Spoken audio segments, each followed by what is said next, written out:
Boom, it's created. Part 14. Cat's out the bag. Crochetta stood in the doorway looking at Marco and Lenny standing in the hallway.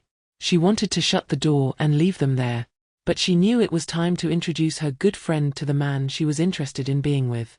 She knew Lenny liked to speak his mind and she wasn't sure what he was going to say.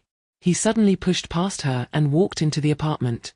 "I know you weren't expecting me, but I'm here now. I introduced myself to Marco already." Crochetta motioned for Marco to come in. He was not happy, and she could tell. Marco stood in the doorway, quiet. He couldn't help but notice how amazing Crochetta looked. But this Lenny guy is going to be a problem. Crochetta walked into the living room, not sure what to say. She looked at Lenny with a disappointed gaze. "Well, Lenny, since you've already met Marco, there's no need to introduce you." Lenny moved closer. "Yeah, we bumped into each other downstairs. You look like a stack of cash. Are you guys going out?" Crochetta glared at Lenny again. "No, but we need to have a conversation. Would you mind excusing yourself so we can be alone?" Lenny looked a bit hurt. He didn't want to leave, but he could see that he was not welcome, so he agreed and made his way to the door. "Okay, I'll call you tomorrow, and it was nice to meet you, Marco." As he shut the door, Marco didn't respond.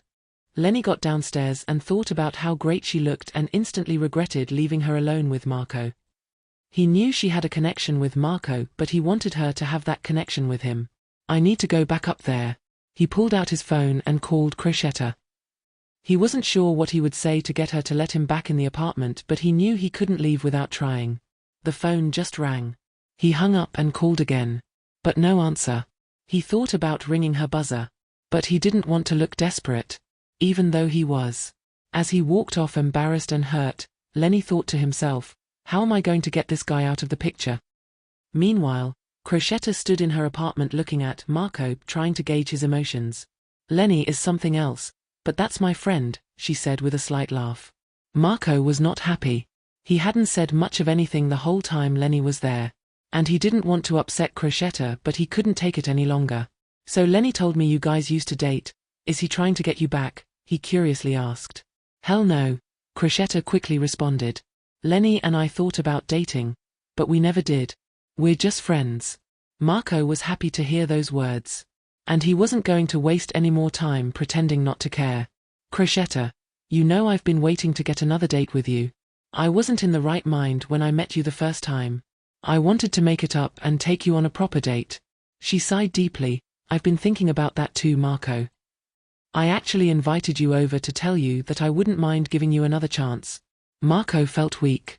He was so happy. He wanted to jump around. He was finally going to get the date he had been thinking about for over a year. And now that she finally let her guard down, he was going to show her the guy she wanted to see. But there was one more thing he needed to tell her before they can really move forward. But not tonight. Like, comment, and subscribe for more. Boom, it's created.